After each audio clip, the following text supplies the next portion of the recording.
Welcome to the Performance Enhancing Drug Harm Reduction edition of British Strength Radio, here with Richard Foster of Strom Sports Nutrition and the Hench Project, run from Strom Nutrition. So, Rick, would you like to tell us a little bit about what the Hench Project is? Yeah, well, first of all, I thought you were going to tell me when we were starting. I was looking at cars on my phone. The Hench Project is actually run by a man called Aaron Canahan, and he was the one that got funding for it and set it up, and it was really a first of its kind in the UK. We give him a facility to run that from, and we give access to the relevant user base, I suppose is a good way of terming it, because the Hench Project and things that are of a similar nature used to run out of needle exchanges, which are where you will go to find people who use heroin, things like that.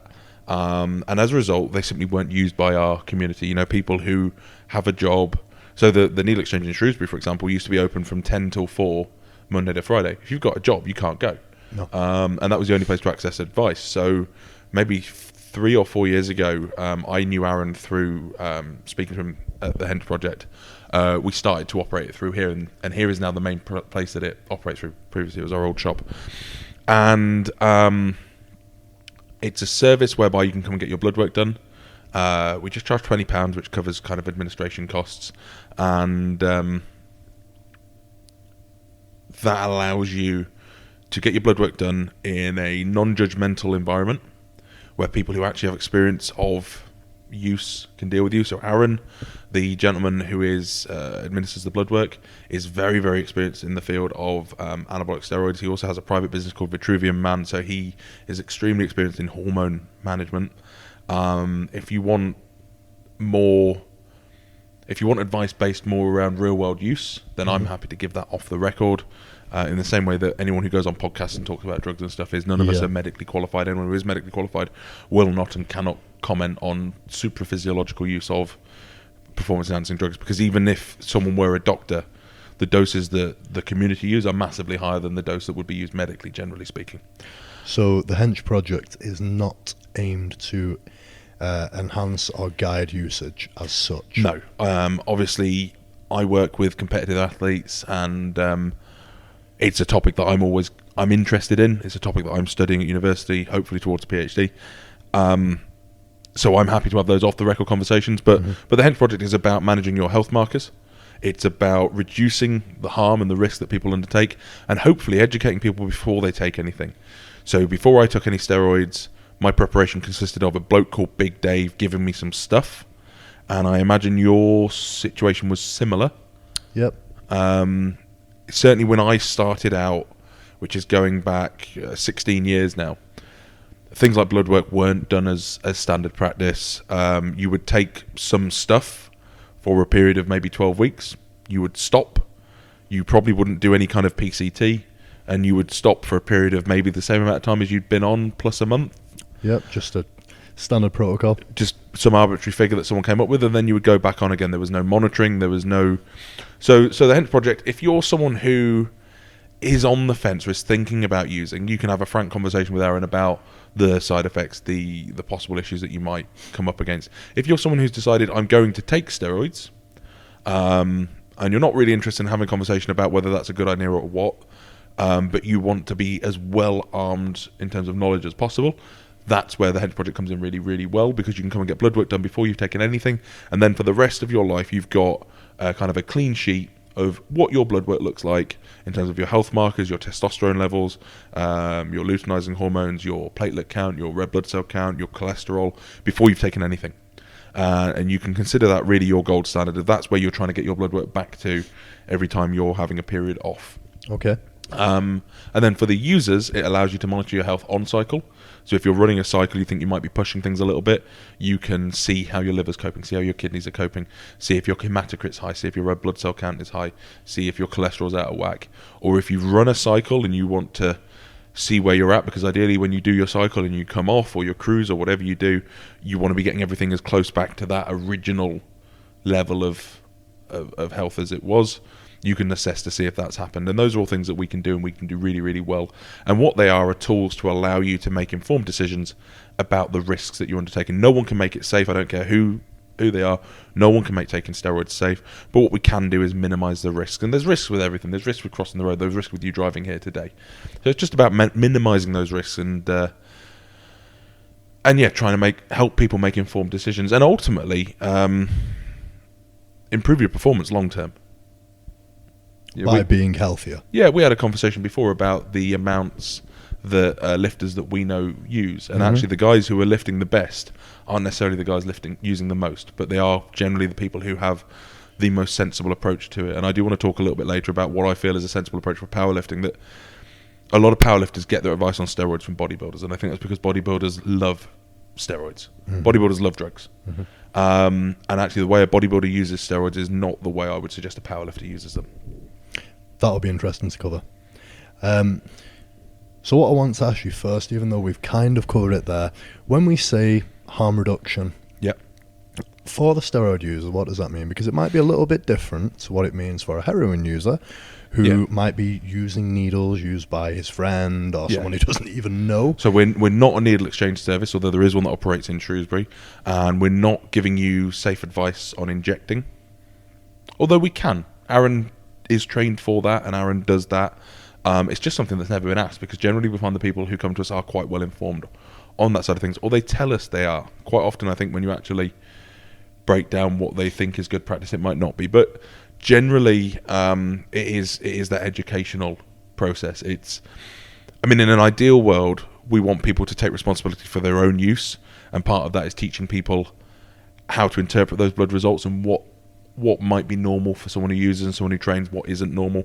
One of the big problems we have in this country is if you go to your GP, if you're a powerlifter and you've never used a thing, but you eat a high protein diet and you take creatine and you've had a big squat session the night before, your CK will be thrown way up through the roof.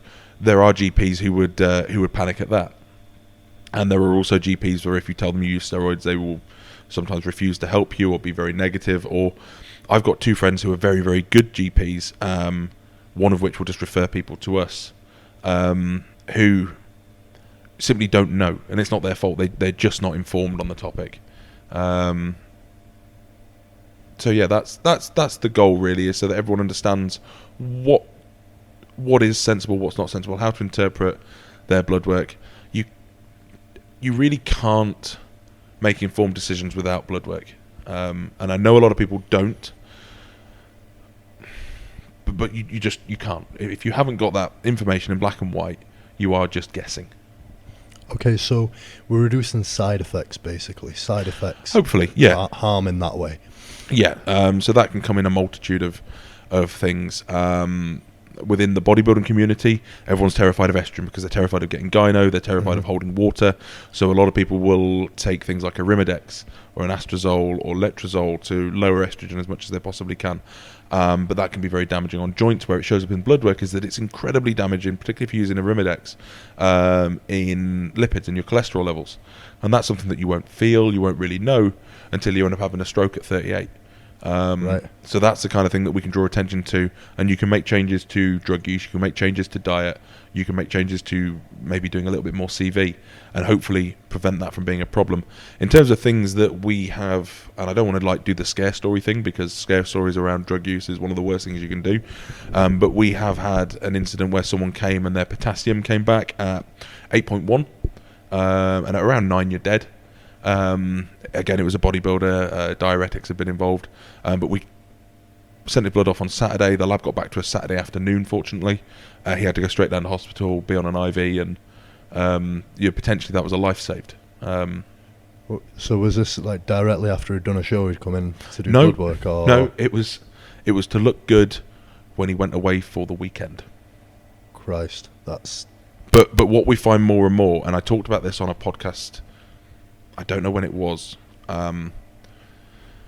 people are doing the same things that people used to do for shows, to go away for the weekend or for a holiday to Ibiza, where they'll possibly drink a lot and take recreational drugs, or even for a night out. And I guess a few years ago I would have said that was ridiculous. I think as I get older, it's entirely up to everyone as an individual what's important to them. If looking good on a night out is important to you, then fine, but don't risk your health for it, because you won't look very good in a coffin. Yeah. I mean, I remember a few years ago when I was bodybuilding, going to the expos, I couldn't believe that people would diet for the expos. Like, Yeah. I couldn't believe that competitive bodybuilders would take a chunk of the off season out to diet even for, and so that's implying that they're going to run a cycle as well just for an expo. It's I guess people really are willing to risk their health in order to look good purely for a vanity purpose and not just competing anymore. But then, you know, if someone's competing, is risking your health for competing suddenly more valid? That's a good point. That's a very good point. I don't know the answer to that question. It's a genuine open question. But it's a good question. It's a good question. You know? I would say within the realms of powerlifting, I see, certainly in my experience, and I know this isn't always the case, less drug abuse, but certainly perhaps in the super heavies, less concern around things like levels of body fat, cardiovascular health, and they can be just as damaging. Yeah, so it's going to kind of level itself out to create the same amount of risk. Yeah. I mean, a lot of, when you look at coronary statistics, being a 300-pound juice bomb or being a 300-pound fat cunt kind of have similar outcomes in terms of your chance of coronary issues. Yeah. Because, I mean, BMI itself is an indicator of mortality, isn't it? It's an indicator of... Yeah, people don't like it. Bodybuilders get very up in their shit about it. Bodybuilders go, oh, it says I'm morbidly obese. Well, you're not morbidly obese. We all know that. But being heavy, exclusively being heavy, will increase your risk of mortality. Now, I would always rather, at the risk of sounding philosophical, live life to the full for perhaps a slightly shorter period of time. Yeah. But there's no need to take unnecessary risks. Now, I do hear of powerlifters taking excessive amounts of drugs. I just don't hear of it being particularly successful for many of them. No, I think, like you say, really, I think there are more kind of moderate usage powerlifters than there are moderate usage bodybuilders. Yeah, I mean, as a bodybuilder, you can take a shitload of drugs, do a load of fluff exercise, and stick 20 pounds of kind of mass on, and look pretty good. And because you've done a load of fluff exercises, nothing bad is going to happen. If you're powerlifting, the reason for putting on all that extra muscle is to lift a heavier weight. If you do a big cycle and you stick 40 kilos, 50 kilos on one of your lifts in 3 months, the chances are you're going to snap. And I think that's why very large, very high usage is less prevalent in powerlifting. I think. I don't really know the reason for it, to be honest. I just don't. I think people. There has to be a risk to reward ratio with everything. That can be a reation, though. And if you don't get the reward, there's no point taking the risk. But like you say, I've heard of some crazy stuff too. yeah, quite often. I won't name names. I don't think it's fair to name names in these kind of scenarios. But there's a strongman I used to train with, and he used to take 3. So when he was doing a stint where he had quite a few shows back to back, he was taking 3 to 4 grams of testosterone a week. So there were 250 milligram amps. So he was taking 12 to 16 amps a week of test, and he did that I think for 8 or 9 months, and then he would just run 200 milligrams a day of naps for 4 weeks before a comp. Wow. That worked pretty well, but then he burnt out massively. Whether it was related to drugs or not, it's hard to say. He doesn't compete anymore. But it seemed to work. But could it have worked if he took a quarter of that kind of thing? Yeah, and would he still be competing now if he took a quarter of that? So, speaking of side effects, shall we run through what side effects really that we're trying to stop? Yeah. So there's the seen and the unseen side effects. So the unseen side effects are going to be getting serious, liver and kidney damage, elevated hematocrit, cholesterol, skewing. They're the 4 that we see on a regular basis. I'm not going to talk about testosterone suppression and stuff because we could do a whole other podcast about HPTA function and restoring testosterone function, stuff like that. It's a whole other topic. But those are the 4 things that we see: liver, kidneys, hematocrit, and cholesterol levels. Cholesterol will be skewed if you're on oral steroids. No matter what you do, it will be skewed. The goal is to have it come back to normal as soon as possible when you come off. There are some supplements that can help with that: citrus bergamot, lysine, not leucine, lysine and vitamin C taken in combination. A good quality fish oil, something like the Dr. Dean Omega Pro or a Nordic oil, and doing cardiovascular exercise and eating a good diet with a reasonable amount of monounsaturated fats. Cholesterol is one of those ones that it's hard to get people to give a fuck about. I suppose blood pressure comes in under this as well. It's just not something we deal with in blood work. It's hard to get people to give a fuck about because it won't kill you now and it won't kill you next year. It probably won't kill you in 5 years. But when you're 60, you'll be glad that you paid attention to it. Hematocrit is a clotting factor in the blood. It's the thing that makes your blood thick. It's a measure of how thick your blood is, effectively. And that elevates in some people on a very small dose of gear, in other people on a very large dose of gear. But inevitably, if you stay on for long enough, particularly people who are blasting and cruising, particularly people who are cruising on, people who are cruising on 250 milligrams every 7 days or whatever. It's not really a cruise. It's a low cycle. Anything that is out of the physiological range stops being a cruise. I understand completely that when you're at a very, very high elite level, it might not be viable to come off completely. And it might be that you regard it as your profession and you might need to be on something that's a little bit higher than physiological level in order to maintain your performance. I wouldn't advise it, but I understand why people do it, particularly if they are at that world-class level. But if you are over that normal physiological level, your hematocrit will keep creeping up. And the only way to get it to come down is to come off completely or to come down into the normal physiological level. For people who are... so Tom won't mind me saying, Tom Stoltman at the moment, he's out at the Arnold's. He's just had to deal with this. And because he's got the Arnold's and then he's got World, it's not practical for him to come off at the moment. So you deal with that with a phlebotomy. So you just take out a pint of blood. We offer it at the moment as a trial service on a... we call it a cosmetic treatment. We just use blood bags.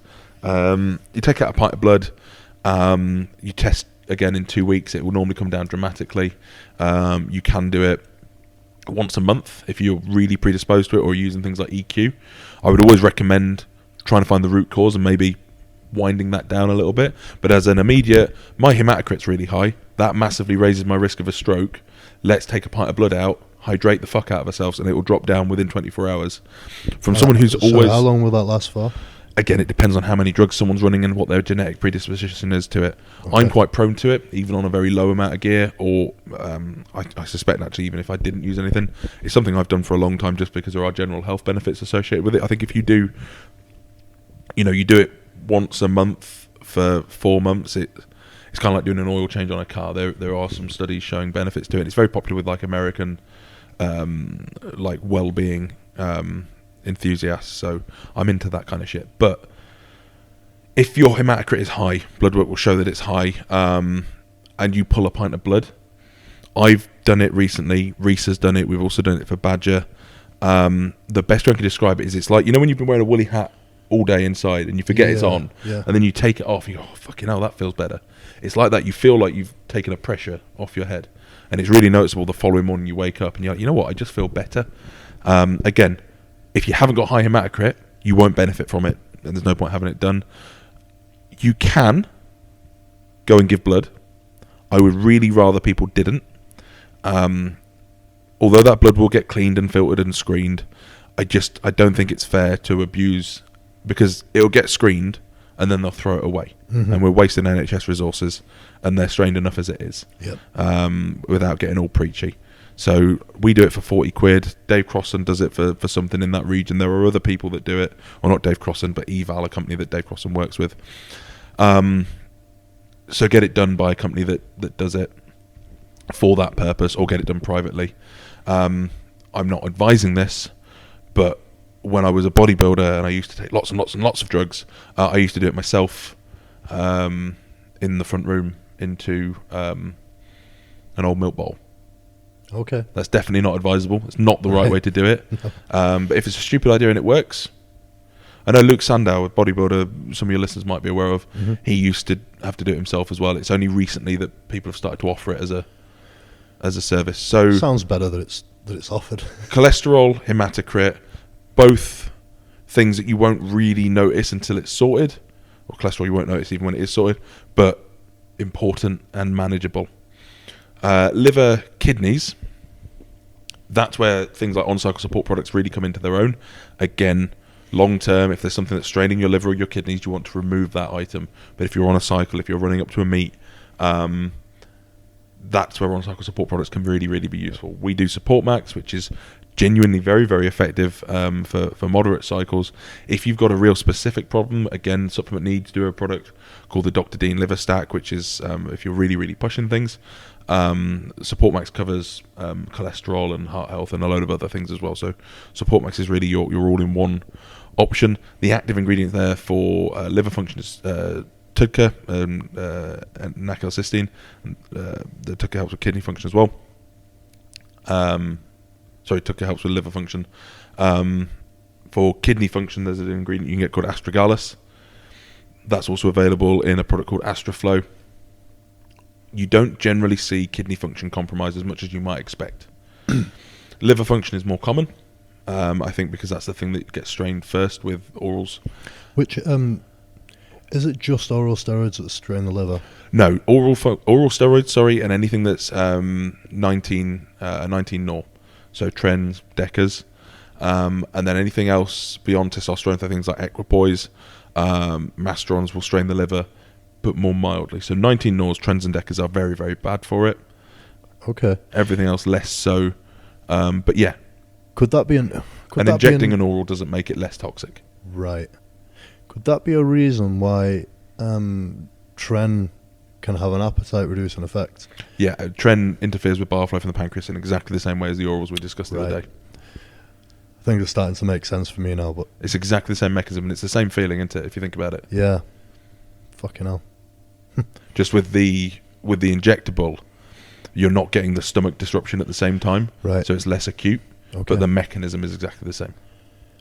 So I think that's really valuable for people listening as well, to know that just because you're not taking orals doesn't mean that you're not putting any stress on your liver. Absolutely. Yeah, I mean, you're probably the toxicity from orals is overhyped. Mm-hmm. It is there, but it is overhyped, and the toxicity, I think people have this perception because something's injectable that it's not straining your liver, and it is. I mean, even testosterone at really, really, really high doses. The other thing that strains kidneys, and people don't realise this, and actually there's a guy who trains here who's had a kidney transplant, will attest to this. Steroids didn't damage his kidney, but the blood pressure caused by being a massive cunt and concurrently caused by steroids. So steroids didn't cause his kidney to fail, but high blood pressure did, and high blood pressure is a side effect from being on cycle. And what causes the high blood pressure? Water retention, high hematocrit, being fucking massive. The bigger someone is and the more water you've got in them, the more pressure there is on everything internally. Just having more muscle tissue to pump the blood around. But water retention on cycle is a big one for shooting your blood pressure high. I mean, I'm sure you've all done something like D-bol and you get like red face, and that can often, but not always, be caused by elevated estrogen. So lots and lots of things can cause it. High blood pressure is one of those things, though, that there's no excuse for not dealing with. There are a few products on the market that can deal with it. Cystomax is the one by us. You can, I mean, fuck me, because I always had problems with high blood pressure, and people used to just take Ramipril, which is a prescription-only medication. Ramipril will lower your blood pressure, but put strain on your kidneys, so causing the same problem we're trying to avoid. Right. You can do more cardiovascular. I know you do it, don't you? I do cardio. You do cardio. At the minute, I have 1.5 hours programmed in for me by my coach weekly. Yeah. That's split into an hour session and a half-hour session. The half-hour session is kind of like intervals between zone 1 and zone 2. The hour is like a full hour of zone 2. Yeah. So it has like a multitude of benefits, really. Health, stress, well-being. I'm not a big fan of cardio. I don't think I've done any. It's a kind of a do what I say, not what I do thing, isn't it? I haven't done any this year. But I should do more. I generally used to suggest to people that 20 minutes every other day is kind of your minimal baseline of weight. 20 minutes where you're breaking a mild sweat is where you need to be every other day to start to get the benefits of that. I must admit, I probably wouldn't be as regular with it if it wasn't programmed in, so I'm kind of like really happy that it is, because I enjoy it. I enjoy just when you start doing it through bodybuilding, you get into a bit of a start to like it, I think, sometimes, those long walks. Certainly when I've been in a routine with it, I quite enjoy it. It's when you get out of routine, it's hard to start again. Yeah. And you'll do your bare minimum of your weight training. You'll prioritise that naturally. Yeah. And then the cardio just gets, I'll do it. I'll do it tomorrow. So that's non-visible side effects. And then visible side effects can be enormous. So like the side effects that you're aware of. So, acne, mood swings, gyno, water retention, anything else that jumps to mind, hair growth, baldness. Yep. It can be a whole host of things, and I guess we didn't want to do hours and hours and hours on this. Just like with everything in this game, if there's a side effect that you have a specific issue with, you really need to kind of trace back, not what do I take to make this side effect go away, but why am I getting that side effect in the first place? And if you know why you're getting the side effect, and it's something that you can't change at the moment, and there is something you can take to make it go away, then that's fine, as long as you understand what the cause is. Yeah, and you will deal with the cause eventually. Hopefully. So gyno caused by excessive estrogen. Most people are aware of this. What I will say is, if you're genetically predisposed, I had gyno removed last year in Poland. I had it ever since I was a young lad. It wasn't that bad, but then taking steroids definitely aggravated it. Mm-hmm. From my experience, if you've got gyno naturally as a teenager, or you've got a little bit of it, once you've got it, it will only ever get worse and worse and worse. I went out to Poland with a guy called Will Carver, and Will Carver had the tiniest little bit of gyno ever. Like, he had to really show you it, and he had to be really lean for you to see it. But he did what I think is the right thing. He went and got that removed before it became a problem. As a result, they did his keyhole surgery. Don't bother trying to get rid of it with Letro or anything. It won't work. Once you've got gyno, you've got gyno, and every time you do a cycle, you get that little bit worse, that little bit worse. Every time it gets worse, there'll be more receptors in the gynecomastia tissue, and it will get worse and worse and worse and worse. So Will got his done at the very first stage, and I think they did it keyhole. They took the glands out. He never needs to worry about it again. On reflection, that's what I wish I'd had done, because it took me about 5 or 6 weeks to recover. If you've got no gyno at all, and you're sensible with your use, and you try and manage estrogen through the use of blood work, it shouldn't ever have to become a problem. Some people are more predisposed, some people are less predisposed. And the 3 tools people use to manage estrogen, before we get into stuff like prolactin and so on, where it gets quite complicated, are Novadex, Arimidex or Astrozole, depending on what they get their hands on, and Letro. Now, you've bodybuilded, so you're probably aware of all of those. Yep. For those people who aren't, Novadex is a selective estrogen receptor modulator. It doesn't lower your levels of estrogen in your body. It just binds to the receptors in your nipple, so that estrogen can't. So it's a good tool for blocking gyno. It also doesn't affect lipids or anything particularly catastrophically. For powerlifting, I would say that some estrogen is essential. It cushions your joints. It's a very important hormone in the development of strength. So for a powerlifter, Novadex, I would suggest, would be your first tool, because it's still going to allow some systemic estrogen, and it's not going to damage your lipids. If you're using Tren or Deca, Novadex can aggravate, Novadex in combination with, or tamoxifen, depending on what you're getting, in combination with Tren or Deca, can cause prolactin production, which can cause gyno via a different mechanism. So if you're using Tren or Deca, you don't want to use Novadex, which then leaves you having to use Arimidex. Right. Now, Arimidex is an aromatase inhibitor, so it blocks the enzyme that converts testosterone into estrogen. When you take testosterone, your body tries to stay in homeostasis, so it tries to convert some of the estrogen in your body, some of the testosterone in your body into estrogen via the action of the aromatase enzyme. An aromatase inhibitor stops that from happening. So if your estrogen is high, using a compound like this can manage that. And in some cases, it might be appropriate. If you've got a very high tendency to aromatase, so you get gyno symptoms off even low doses of testosterone, there might be no avoiding it. Mm-hmm. Yep. The problem with the use of Arimidex long term is that it will damage your cholesterol levels pretty catastrophically, as well as it can sometimes make people's joints clicky and achy. So if you can avoid it, avoid it. But if it's your only option, there's not a lot you can do. The third option is Letrozole. I would never recommend that. Destroys 95% of estrogen in your body. That's going to leave you feeling very brittle, very dry. It's going to destroy your sex drive. It's also incredibly bad on your cholesterol, your lipid levels. I don't see any reason for a powerlifter to ever use it. Some people will advocate it for gyno reversal. If your gyno's got to that stage, you're not going to reverse it. Just accept it. So I don't really see a place for letrozole use in powerlifting. Okay. So even though we're talking about the visible side effects here in terms of gyno with estrogen, what range do you want to be? Can excess estrogen have other negative effects on you other than gyno? Yeah, it can make you emotional. Not that women are emotional, but it is the primary female hormone. It can make you, it can cause issues with acne, cause issues with sex drive. One of the problems is that people often think that their sex drive is down because they've got high estrogen, but having low estrogen can do the same thing. So the symptoms of high and low estrogen are actually very similar in a lot of regards. So you want to be keeping it in a range. You want to be keeping it in a range, exactly. And that's in your blood work.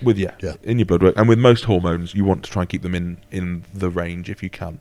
Obviously, other than testosterone, we all want that to be 1,000,000 times higher. Sorry, I went down a bit of a rabbit hole there on. No, it's totally fine. It was my fault. So yeah, acne is another one that's very common with estrogen. Do you want me to touch on that? Yeah, please. Yeah, so where that can become a problem, quite often you get people who talk about they're on cycle and they're fine, they come off cycle and then they start to get gyno, they start to get acne, they start to get greasy skin, they start to get libido issues. If you think that the whole time you're on cycle your testosterone is high and your estrogen is trying to come up to match it, although it never quite makes it there, when you come off or you lower your dose, your testosterone drops down, but your estrogen levels are still elevated. And at that point, the ratio of testosterone to estrogen is out of whack, so you'll start to get these high estrogen symptoms that you didn't have when you were on cycle. Your estrogen might not actually be higher, it's just higher comparatively to the amount of testosterone that you're on. This is one that just for me I wanted to ask you about. So for a couple of years now, I've had a problem when there was one time when I completely came off. Did a PCT with HCG and Clomid and all your usual stuff, and I started to get like spots on my arms. It wasn't like so much on my face at first, but it was very big inflamed circles, like cystic acne. And I was like, what's going on? Because I've done, when I was a bodybuilder, I used to come off and my skin used to, having been bad as a teenager, it got pretty much perfect, like to the point where... But just like things like gyno, if you're prone to it as a teenager, when you're fucking about with hormones, you're going to be prone to it again as an adult. Yeah, so it went through this patch where it was fine and I would go on and off and I'd be fine, and then all of a sudden I start to it's just impossible to avoid. Like, no, I keep my skin really clean, this, that, and the other. So, can I ask what compounds you were using? Oh, Jesus. Specifically, was there a Masteron or a Winstrol involved? There's normally a Masteron involved, but when I go on the Masteron, it's fine. Yeah. Test and Masteron, I think that they were normally involved, but sometimes I've done like Test, Tren, D-Ball. Yeah, it was normally stuff like testosterone and D-Ball. The reason I asked is that the things that can cause acne, there's lots of things that can cause acne. The things that jump out are DHT, which you get from Masteron, estrogen, all kind of a hormonal imbalance, selenium. Be interesting to see if you find Support Max. Often people anecdotally report that it helps. The selenium in there can be very, very useful in that regard. However, what you're describing sounds like estrogen related, but because you didn't have blood work done, it's hard to, again, we're just guessing, so it's an educated guess, but it's still a guess. It sounds like estrogen was probably the culprit, and you would probably find that using a small amount of Arimidex as you come off to bring down that. Can this even happen on, like, because I stopped coming off at one point and then I would go on 250 weekly, and even my so for a cruise, so it would still happen on that 250 weekly, but it'd definitely be worse than when I was on. And it's but it's that comparative drop from where you were. Right. Okay. So it sounds like it's likely estrogen. Obviously, the only way to find out for sure is either through doing blood work or through self-administering some kind of estrogen management compound around the same time you come off. Right. And you should have your answer fairly quickly. Okay, but there is a degree of trial and error with all these things if you can't, if you don't have access to blood work. Right. That's interesting because I've been kind of back and forth in my mind and like looking for reasons for it. And do you find that it's accompanied with a period of slight emotional instability? Or with you being a bit spectrum, do you not get that so much? On the autism spectrum, I can't really tell you what I'm feeling. Oh, well, that's ideal. No, that's Yeah, fine. No, I do remember actually, obviously, like crying at like several points. Not full on crying because It's okay, you my can whole cry. family were there.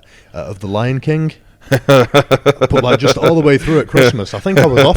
I was off at Christmas, but just the whole family were there, and I was just the Lion King was on, and I was just kind of like, Clomid's very bad for me for making me tearful. yeah, I wasn't. Yeah, I was still on my 250 a week. Yeah. But just Oh, it sounds a little bit estrogen-y. it does, doesn't it? Yeah, it does sound a bit estrogen-y. But this is what I said before about, no matter how educated someone is on the topic, you are still guessing. So it sounds like it's probably estrogen. It sounds, you're crying at the Lion King. It's a good film though, isn't it? It's a very The new one or the old one? the old one, the original. Okay, yeah, no, that's fine. Yeah, the new one can fucking suck a fart. So yeah, blood work or trial and error. So visible symptoms or visible side effects, hair loss. Oh, sorry, the other one for acne to try, if it's DHT related, all over wash with Head and Shoulders anti-dandruff shampoo. Right. In fact, even if it's not DHT related, you'd be amazed how well that works. Okay. Twice a day, if you can, Head and Shoulder shampoo as an all-over body wash. Do that for 7 days. You'd be amazed at the difference. Right. Hair loss is normally DHT driven. Steroids won't make you go bald, but if you're going to go bald, they'll speed the process up. That's why I have a Mohican now, because I've lost this bit and this bit. It's actually the reason that I have a man bun, because it covers a massive bald patch. So I can't do the head shaving thing. It wouldn't work because I'd just look like a 50-year-old, basically. Right, good. So man bun. Yeah. Fine. So gyno, acne, DHT, baldness. so DHT related things. I've heard of two things. There's obviously Finasteride, and there's a supplement. Well, I don't know whether this works or not. Saw Palmetto. I remember Dave Palumbo saying that Saw Palmetto was just as good as Finasteride. Dave Palumbo's full of shit. Supplemento is good for prostate health, and it's okay as a DHT management agent. Finasteride I would avoid if at all possible. It can and will completely destroy your libido, and it also messes with the production of, I believe, IGF-1, so you're not going to make much progress when you're on it. I guess it comes down to that call of either you want to take the DHT compound and you accept that's going to speed up male pattern baldness, or just don't take that compound, for me. Supplement is a good supplement for prostate health, though, 100%. Okay. So the female side of things, which I don't know whether you want to go into today. There are a lot of females who use very responsibly. Most of the females that I have dealt with that have had problems, and I've prepped females and helped females with drug use before, most of the females that have had problems, I think, have been given poor advice by men, normally boyfriends. I was on a forum the other day, and there was some bloke who was talking about, I give my missus a 1/4 mil a test because it increases her libido. Like, if your missus needs an increase in libido, maybe don't be such a dick to her. That's bordering on cruel, not just irresponsible. Because, as you said, the changes in a female will mostly be permanent. I think if a female goes into it completely accepting the changes that may occur, and she that's a knows choice, it's her choice, then that's completely cool. And we all know lots of female powerlifters who maybe have had some body changes that they're completely happy with, and that's cool. But it is, it's so important to understand that it can be permanent. And I think it's becoming more of an issue in, young girls doing bikini competitions and stuff, who are taking Clen and Anavar and Primo to do a bikini competition. When it's all about being feminine, and they're taking a masculine hormone which will masculinize them. Yeah. I don't know how rife it is in powerlifting. That side of things with powerlifting I'm quite new to. I know there was a big thing with the SARMs. Yeah, that's becoming pretty prevalent too. Because was there a federation that banned SARMs? Recently. Because I remember having an argument with a girl whose a well-respected coach, had told them that SARMs were fine, they're not banned. And I got into an argument and said, regardless whether your coach thinks they're banned or not, they are a performance-enhancing drug. Yeah, but they're not a steroid. No, they're not a steroid, but they are a performance-enhancing drug. And they are banned under WADA. But I was told that actually the coach was correct, and that at the time they weren't banned in that particular federation, but now they are, and the records have dropped. Is that correct? I can't definitely verify this, so if anyone's listening and I've got this wrong, I think they weren't banned in the ABPU for a while. and then they eventually ban them. This is what I've heard. Yeah. I can't verify it, but I think you're on the right lines there. Yeah, Yeah. They did eventually ban them. Yeah, I mean, and I understand why. Like, I'm involved in supplements and drugs, but if you're not, it can be very confusing. There's lots of changes that go on all the time. And 5, 6, 7 years ago, we used to sell SARMs when they were available over the counter. A lot of people had never heard of them. And Christ, there's stuff that comes out all the time. What have we got down there? Actogen. You know, Actogen is a new compound. No, it's a natural compound. It's completely natural. It's just a supplement. But SARMs at the time were almost marketed like that. It's a new compound. It's not a steroid. It does this, this, and this. And people weren't told what they do. People weren't told that they're hormonal. People weren't told that they were dangerous. I mean, there's a lad that I know of who was sold them as a testosterone booster. So I think a lot of people just didn't know what they were. And if I were a federation trying to keep on top of all the new shit that's coming out and what is and isn't okay would be very difficult. So I know some of the natural bodybuilding federations, for example, would just say, well, you just can't use anything unless it's specifically approved. So I can see how that scenario came about. On the subject of SARMs, you mentioned that these people didn't know they were dangerous, etc., Yeah. etc. For a female user, Yeah, I would always rather a female use Ostrine than Anavar, personally. okay, but what are there risks to using Ostrine, a SARM, for a female user? Because from what I've heard, or from what the general consensus seems to be, it's almost as if it's almost like what do you call it? Not like a free dinner, a free ride almost. I know what you mean. Where there are no side effects, and it seems too good to be true. So, for people who don't understand, SARM stands for Selective Androgen Receptor Modulator, and the science is sound. If you could create a perfect SARM, the idea is a SARM will only bind to the androgen receptors in muscles and not to the androgen receptors anywhere else. On paper, that's the perfect compromise. All the benefits of steroids, none of the downsides. Mm-hmm. The reality is that to produce a compound that does that, you lower its binding affinity and you make it kind of just like a shit steroid, and it will still have some crossover to other androgen receptors. Ostrine in females, I feel, holds a few benefits. It's very unlikely to have been faked if you buy it from a reputable source. Certainly less than likely to have been faked than Anavar, because Anavar is very often fake. It offers a slightly milder side effect profile. I've seen very good results in females. I've prepped female bodybuilders to a very high standard in the more muscular classes using only 10 milligrams of Ostrine. It will still damage your lipids. We've seen this, again, this isn't just me spitballing, we see it in blood work. It will still damage your lipids. As a male, it will still lower testosterone. It is still suppressive of your natural hormonal production. Women have natural hormone production as well. So there are downsides to it, but they're probably not downsides you're going to see. It will change women's mood. It will make them more aggressive, and I can think of 3 women, 2 of which would probably admit it. It will have slight effects on mood. Women are much more sensitive to androgens than men. But I actually think it's a pretty good option for women. Right. So from what you can see, there are no visible androgenic side effects. It shouldn't give you a penis, no. Okay. Now, any if it hair does, growth, any voice change? there shouldn't be if it is genuine, legitimate Ostrine. Right. If you push the dosage too high, potentially. I know of women that are using 20, 30 milligrams. I would say that if you're going to do that, I would probably start to look more towards Primo. But if you use it at a sensible dose, and 5 to 10 milligrams, if you're patient, will yield results for a female, then there shouldn't be those issues. And I must stress there really shouldn't be, assuming that what you've got is genuine and you do stick to that sensible dosing. But there is a potential. There's always potential, you With know. a higher dosage. Okay. I mean, I got gyno on 250 milligrams a test because I was genetically predisposed to have gyno. Actually, if you look at both of my brothers have never seen the inside of a gym, ever. Like, I don't think they've ever seen the inside of a footpath, but they've both got gyno. Because I guess because my mum has fantastic genetics for growing titties. Okay.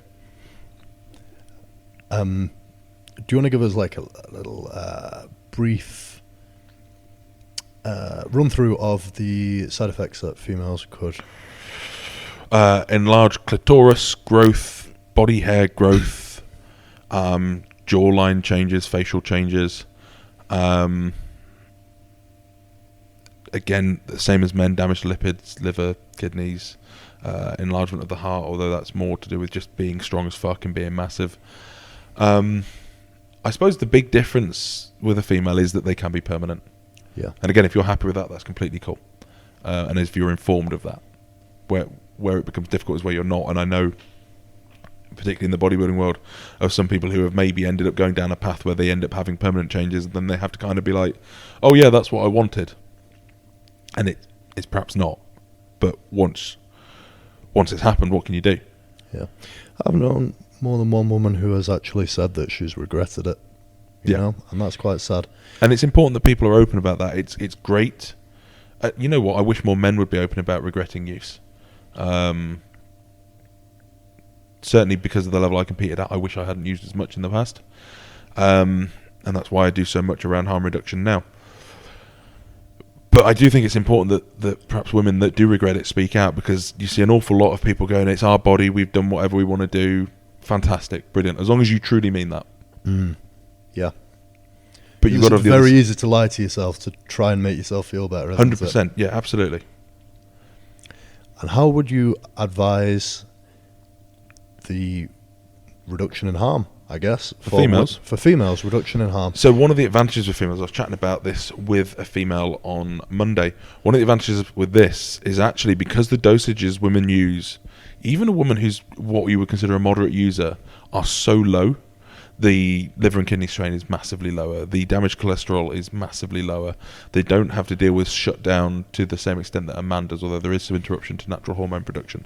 So actually harm reduction for a female is pretty minimal. They don't really need to worry about on-cycle support unless they're predisposed to it, or they just want to be extra cautious. Blood work is tricky for females because we talked about ranges for men. The range for a female can be so big depending on the time of month that they're at, and you don't know which point of the month that they're at. So hormonal ranges are very difficult for females. What's not so difficult is health markers. They can be monitored in exactly the same manner as a man, exactly the same style as a man.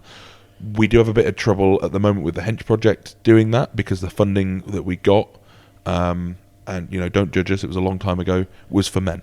Right. Because that's where the issue was perceived. With the current question marks over funding and stuff, they're not in a position for us to start to push on.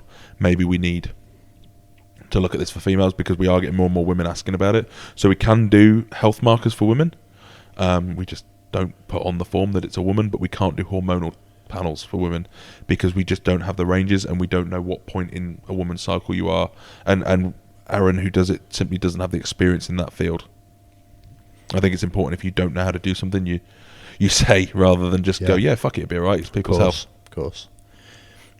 And in terms of the visible side effects, the androgenic side effects, I guess they want to stay away from androgenic compounds. Do you want to just quickly explain the difference between those and things they want to stay away from? You know what, I'll just list the things that you should use as a female. Yeah. Primo, Anavar, Osterine. Pretty much safe compounds. And make sure they're real. And don't just trust a bloke to tell you they're real, because you feed me 100 milligrams of Winstrol or 100 milligrams of Anavar, it would take me 5 weeks to tell you the difference. You feed me 5 mil of Mastron or 5 mil of Primo, I won't be able to tell you the difference. You can't as a man. You're not sensitive enough. Compounds that women can use, but they need to be aware of that there might be. So equipoise is actually surprisingly well tolerated.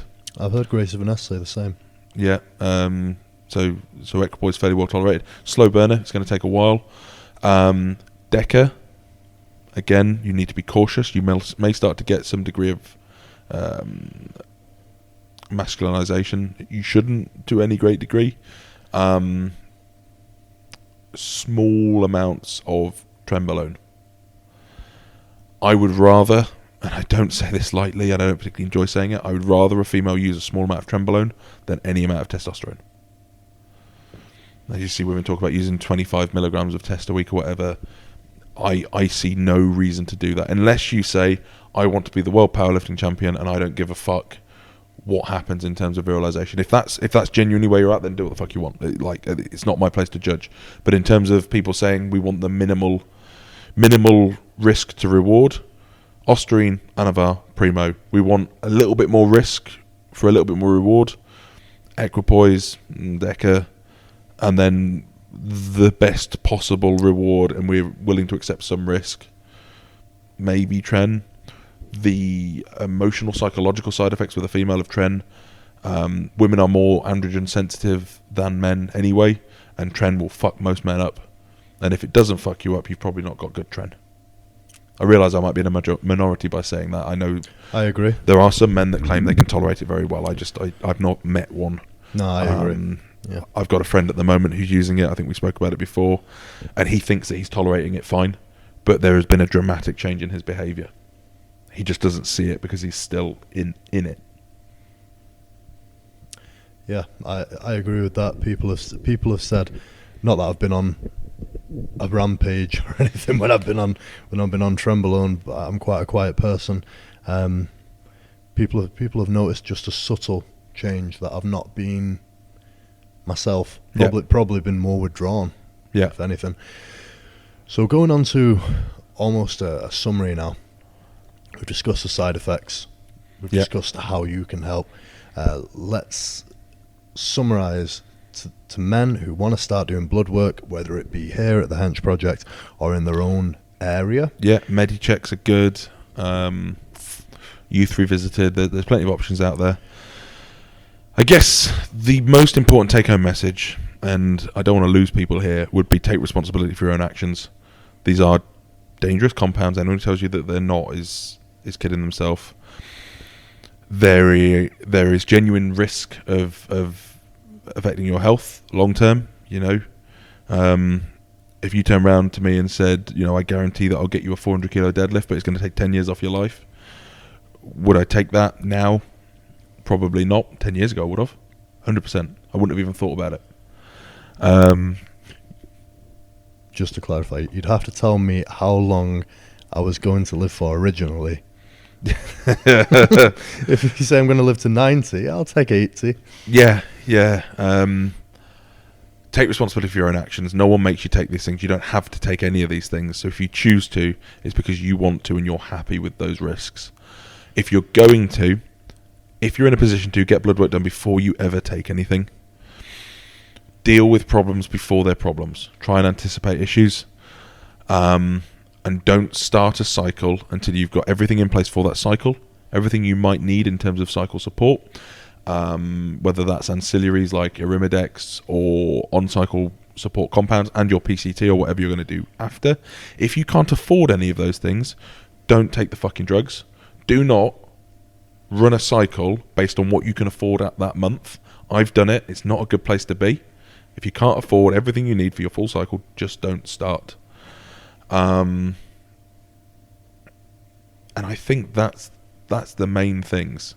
From my perspective, from someone who deals with this day in, day out, those are the kind of problems that we see crop up that are real, genuine problems. And for God's sake, don't jump on a cycle until you've learned how to fucking train properly. And I hope that most people who listen to your podcast are already well aware of how to train properly.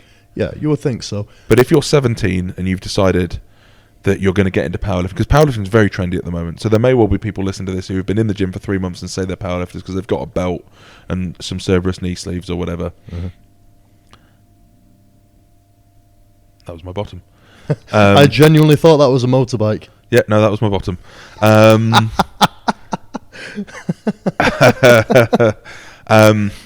I really hope just that because you've decided you want to be a powerlifter,